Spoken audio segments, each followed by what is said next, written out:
Hello everyone, welcome to tech class with Urmi. এই চ্যানেলে তোমরা পেয়ে যাবে প্রাইমারি টেট রিলেটেড বিভিন্ন গুরুত্বপূর্ণ ভিডিওস। আজ আমি তোমাদের প্রাইমারি টেট ইন্টারভিউ রিলেটেড একটি গুরুত্বপূর্ণ আলোচনা, যেটা হলো মিড ডে মিল স্কিম বা এমডিএমএস বা মধ্যাহ্নভোজন কর্মসূচি, সেটা নিয়ে আলোচনা করব, যেখান থেকে ইন্টারভিউয়ে বিভিন্ন ধরনের প্রশ্ন কিন্তু করা হয়ে থাকে। তাই এই ভিডিওটি কিন্তু তোমাদের জন্য খুবই গুরুত্বপূর্ণ। শুরু করছি আজকের ক্লাস।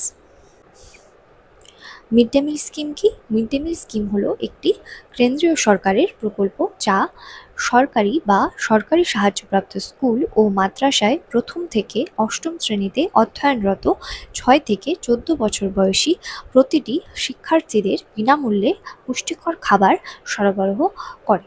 অর্থাৎ মিড ডে মিল স্কিম হলো একটি কেন্দ্রীয় সরকারের প্রকল্প, যেখানে যেসব সরকারি বা সরকারি সাহায্যপ্রাপ্ত স্কুল রয়েছে, এছাড়া মাদ্রাসা, সেসব স্কুলে যারা ক্লাস 1 থেকে 8 পর্যন্ত শিক্ষার্থীরা রয়েছে, অর্থাৎ যাদের বয়স 6 থেকে 14 বছর, তাদের প্রত্যেককে কিন্তু বিনামূল্যে পুষ্টিকর খাবার সরবরাহ করা হয়ে থাকে এই মিড ডে মিল স্কিমের মাধ্যমে। এবং এই প্রকল্পটির লক্ষ্য কী ছিল? এই প্রকল্পটির মাধ্যমে প্রাথমিক শিক্ষার সার্বজনীনকরণ, অর্থাৎ ইউনিভার্সালাইজেশন অফ প্রাইমারি এডুকেশন, এটাই ছিল এই মিড ডে মিল স্কিমের লক্ষ্য। এবং সেই লক্ষ্য অর্জনের উদ্দেশ্যেই কিন্তু ভারত সরকার এই সবচেয়ে বড় পুষ্টি প্রোগ্রামটি চালু করেছিল, যার নাম হলো মিড ডে মিল স্কিম।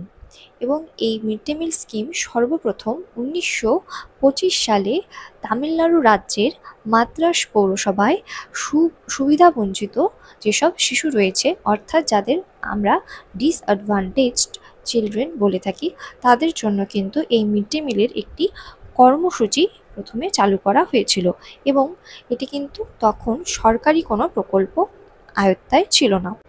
যদিও এই স্কিমটি প্রথম তামিলনাড়ুতে 1960-এর দশকে কে কামরাজের প্রচেষ্টায় প্রথম উদ্ভূত হয়েছিল, এটি আনুষ্ঠানিকভাবে 15ই আগস্ট 1995 সালে একটি সরকারি প্রকল্প হিসেবে স্কুলগুলিতে প্রাথমিক শিক্ষায় পুষ্টি সহায়তার জাতীয় কর্মসূচি বা national programme of nutritional support to primary education বা NPNSPE এই নামে চালু করা হয়েছিল।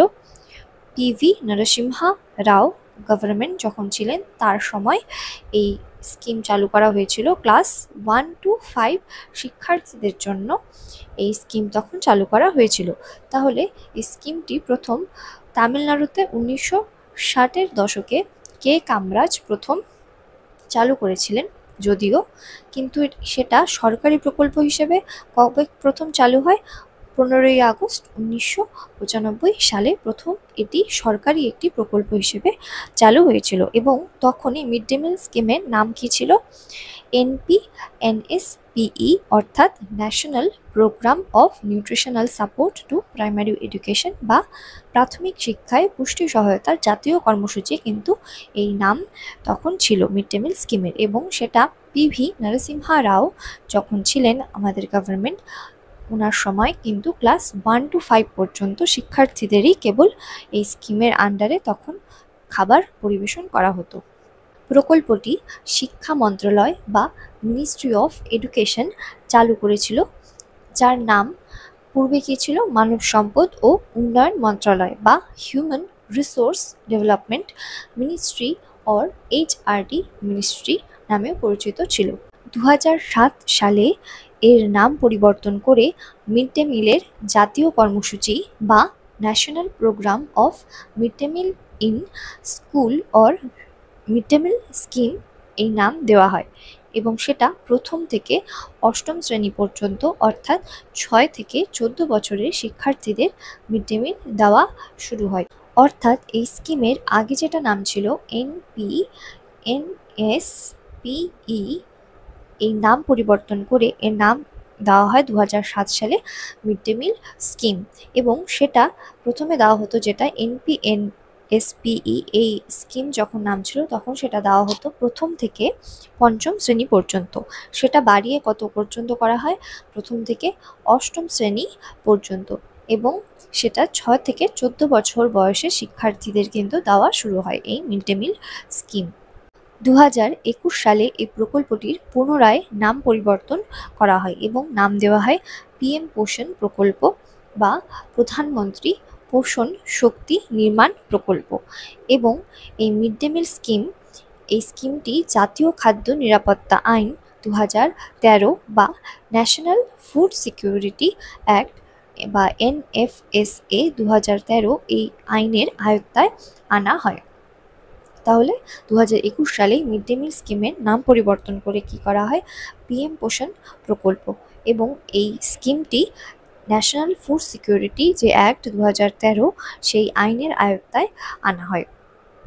এই প্রকল্পে 11.2 লক্ষ স্কুলের পড়ুয়াকে মিড ডে মিল দেওয়া হবে, অর্থাৎ PM পোষণ এই স্কিমের আন্ডারে 11.2 লক্ষ যে শিক্ষার্থী রয়েছে তাদেরকে মিড ডে মিল দেওয়া হবে। এবং আগামী 5 বছরের জন্য সেটা খরচ কত হবে? আগামী 5 বছর অর্থাৎ 2021-22 থেকে 2025-26 এই 5 বছরে মোট যে খরচ হবে সেটা হবে 11.31 লক্ষ কোটি টাকা। এবং এই মোট যে খরচ সেটা কেন্দ্র এবং রাজ্য উভয়ই কিন্তু খরচ করবে 60:40 এই হারে, অর্থাৎ কেন্দ্র খরচ করবে 60% এই মোট খরচের, এবং রাজ্যের খরচ হবে এই মোট খরচের 40%, সেটা হবে রাজ্যের। এবং বিশেষ কিছু বিভাগের যে রাজ্যগুলি রয়েছে সেক্ষেত্রে এই যে অনুপাত সেটা হবে কত? 90:10, অর্থাৎ কেন্দ্রের খরচ হবে 90% এবং রাজ্যের খরচ হবে 10%। প্রাথমিক স্তর এবং উচ্চ প্রাথমিক স্তরের ক্ষেত্রে বরাদ্দ টাকা কত? প্রতি শিশু 5.45 টাকা প্রতিদিন এবং 100 গ্রাম চাল, সেটা হলো প্রাথমিক স্তরের ক্ষেত্রে। এবং উচ্চ প্রাথমিক স্তরের ক্ষেত্রে সেটা হলো প্রতি শিশু 8.17 টাকা প্রতিদিন এবং 100 গ্রাম চাল। সেই সঙ্গে কি রয়েছে? রান্নার ব্যবস্থা, পরিবহন, রান্নাঘর, পরিশ্রুত জল ইত্যাদি বিষয়গুলোর কিন্তু ভার কেন্দ্র এবং রাজ্য উভয়ই বহন করবে। মিড ডে মিল প্রকল্পের কি কি উদ্দেশ্য রয়েছে? এই মিড ডে মিল প্রকল্পের মাধ্যমে স্কুলগুলোতে যে ভর্তির সংখ্যা সেটা বাড়ানো এবং তাদের সেই স্কুলগুলোতে ধরে রাখা অন্তত প্রাথমিক শিক্ষার জন্য, এটা কিন্তু মিড ডে মিলের একটা উদ্দেশ্য। এছাড়া আর্থিক দিক থেকে যারা দুর্বল এবং যারা সমাজের পিছিয়ে পড়া শিক্ষার্থী রয়েছে তাদেরকেও পুষ্টিকর খাবার সরবরাহ করা এবং তাদের যে পুষ্টির মাত্রা সেটাকে বৃদ্ধি করাও এই মিড ডে মিল প্রকল্পের উদ্দেশ্য। এছাড়া মেয়ে এবং ছেলেদের মধ্যে যে বিদ্যমান পুষ্টির ব্যবধান রয়েছে সেটাকেও দূর করা হবে এই মিড ডে মিল স্কিমের মাধ্যমে। এছাড়া শিক্ষার্থীদের মধ্যে যে বর্ণবিভেদ রয়েছে সেটাকেও হ্রাস করা এবং তাদের শিক্ষার জন্য একটি সাধারণ যে প্ল্যাটফর্মে অর্থাৎ স্কুলের মধ্যে একটা নিয়ে আসা, সেটাও এই মিড ডে মিল প্রকল্পের মাধ্যমে কিন্তু করা হবে। এগুলোই ছিল মিড ডে মিল প্রকল্পের উদ্দেশ্য। মিড ডে মিলের প্রয়োজনীয়তা। শিশু শিক্ষায় মিড ডে মিলের প্রয়োজনীয়তা সব থেকে বেশি। কেন? কারণ এই সময় বাচ্চাদের বৃদ্ধির সময় এবং শিশু স্বাস্থ্য গঠনের জন্য দুপুরের খাবার খুবই গুরুত্বপূর্ণ। শিশুর শারীরিক মানসিক মেধার বিকাশের জন্য মিড ডে মিল গুরুত্বপূর্ণ ভূমিকা পালন করে থাকে। সুস্থ দেহ ও সুস্থ মনের সমন্বয়ের মাধ্যমেই সুশিক্ষিত জাতি গড়ে তোলা সম্ভব। দরিদ্র পরিবারের বাচ্চাদের পুষ্টির অভাব বেশি থাকার জন্য তারা এই পড়ার চাপ নিতে পারে না, সেজন্য তারা স্কুলে আসতে চায় না এবং শিক্ষার্থীরা স্কুলে এলেও তারা কিন্তু সকালে খাবার পর বিদ্যালয়ে গিয়ে দীর্ঘ সময় অবস্থান করে। ফলে শিক্ষার্থীরা দীর্ঘ সময় বিদ্যালয়ে অবস্থান করে ক্ষুধার্ত হয়ে পড়ে। ফলে তারা বিদ্যালয় থেকে পালিয়ে যায়। অনেক ক্ষেত্রে বিদ্যালয়ে কিন্তু তারা অনুপস্থিত থাকে। এবার মিড ডে মিল চালু হওয়াতে স্কুল ছুটের সংখ্যা অনেকটাই কমেছে। সুষম রান্না করা খাদ্যের আকর্ষণে তারা কিন্তু নিয়মিত স্কুলে আসছে এবং ক্ষুধা নিবারণের জন্য তারা পড়াশোনায় মনোযোগ দিতে পারছে।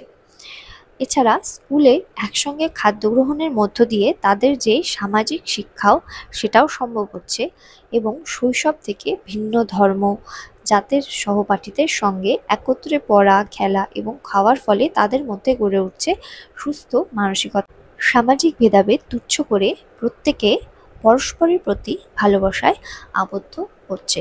এই ছিল মিড ডে মিলের প্রয়োজনীয়তা। মিড ডে মিলের কিছু সমস্যাও বর্তমানে দেখা দিচ্ছে। সেগুলো কি? মিড ডে মিলে রান্না করা খাবার পরিবেশন করতে গিয়ে কিছু কিছু সমস্যার সম্মুখীন হতে হয়। সব স্কুলে উপযুক্ত রান্নার পরিকাঠামো নেই। এরপর অনেক স্কুলে শিক্ষক শিক্ষিকাদের মিড ডে মিলে রান্না করা যে খাবার সেটা পরিবেশনও করতে হয়। এর ফলে তাদের যে শিক্ষার্থী রয়েছে তাদের কিন্তু শিক্ষার্থীদের পড়াশোনার ক্ষতি হয়। এরপর ছাত্রপিছু যে টাকা বরাদ্দ করা হয়ে থাকে তাদের বেশিরভাগ দিন কিন্তু খিচুড়ি খেতে হয় এবং ছাত্রছাত্রীরা একটানা খিচুড়ি খেতে চায় না। সম্প্রতি মিড ডে মিল নিয়ে নানা দুর্নীতির কথা কিন্তু শোনা যাচ্ছে এবং এই খাদ্যের মধ্যে যে খাদ্যের মান নিয়েও কিন্তু বিভিন্ন প্রশ্ন উঠছে। তাহলে বলা যেতে পারে বর্তমানে মিড ডে মিলের টাকার পরিমাণ বেড়েছে, ফলে ছাত্রছাত্রীদের সুষম খাদ্য দেওয়া সম্ভব হচ্ছে। রান্নার ও পরিবেশনের জন্য রান্নাঘরের যে ব্যবস্থাটি সেটাও সরকার থেকে কিন্তু করে দেওয়ার ফলে আগের মতো যে অসুবিধাগুলো ছিল সেগুলো সম্মুখীন হতে হচ্ছে না এবং বর্তমানে অভিভাবকরাও কিন্তু অনেক সচেতন হয়েছে। ছেলেমেয়েদের যে পড়াশোনার বিষয়ে এবং স্কুলে খাবার বিষয়ে ছেলেমেয়েদের ওনারা বিদ্যালয়ে কিন্তু পাঠাচ্ছেন। সর্বশিক্ষা অভিযানের যে মূল উদ্দেশ্য সেটা মিড ডে মিলের জন্য অনেকাংশে কিন্তু সফল হিসেবে ধরে নেওয়া যায়, এতে কোনো সন্দেহ নেই। তাহলে এই ছিল আজকে আমাদের ক্লাস। দেখা হচ্ছে আবার পরের ক্লাসে। Thank you.